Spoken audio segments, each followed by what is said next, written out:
months? I think, as you said, yes, we are doing certainly significantly better to last year.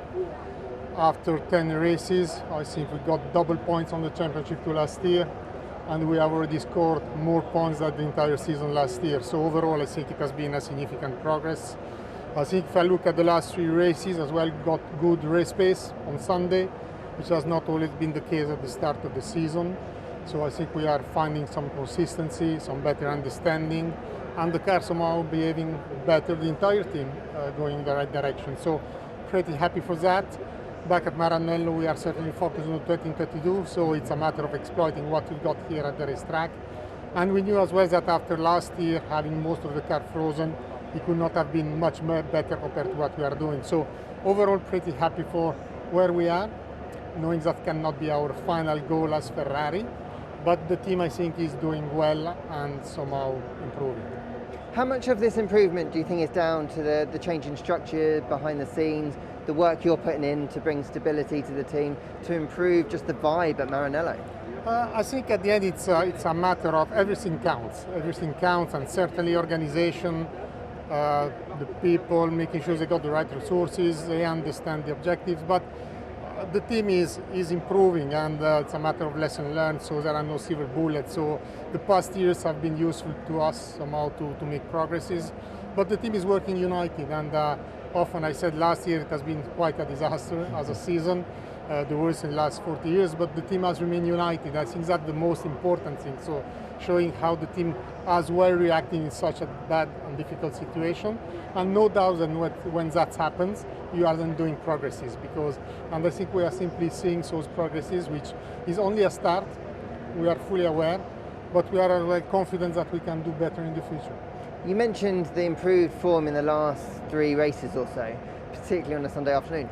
How have you done it? Has it been a light bulb moment, or has it just been constant work and preparation? I think it's a continuous and constant improvement, understanding. I think again France has been very difficult for us on the tires front wear, and we made a lot of activities back at Maranello, simulations, try to understand, and whatever we have understood have been somehow applicated to the setup, the approach, the tires management. So yeah, I think it's a simple continuous progress and improvement, and obviously now we got a car which have been as well slightly, very little developed, but it's helping. And overall, being in Silverstone, I think even Silverstone has been the most representative, which is a track which normally is very difficult, or let me say, if you are fast in Silverstone, you know that you got an efficient car that can be fast in many circuits, and that was for us an important achievement. Now, we knew that it will be difficult because we stopped completely the development of the current car very early, that it was our decision, that it was it's not an easy one to do, because we knew perfectly that the season will be tough, but it's a big challenge next year, and it was very important for us to move forward. I think that I assume the decision today that for sure the season won't be easy, and we have still 12 races to go.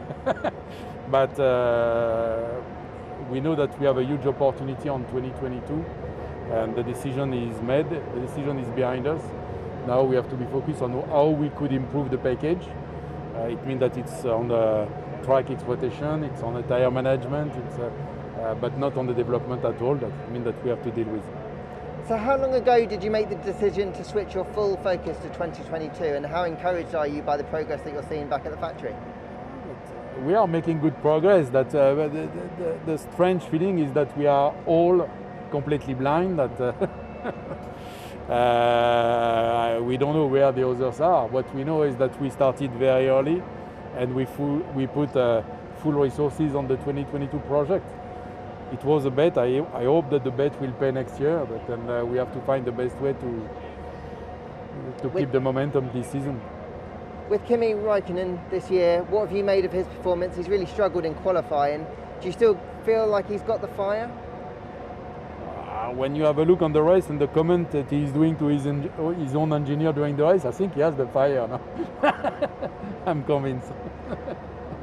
What does he need to do then to improve on his qualifying for form? sure the last quali, but you know, it's if you base your comment on the classification, for sure the quali were very poor, but in the other end, if you have a look on terms of lap times, that we are speaking about hundreds, and then it's a complete different weekend.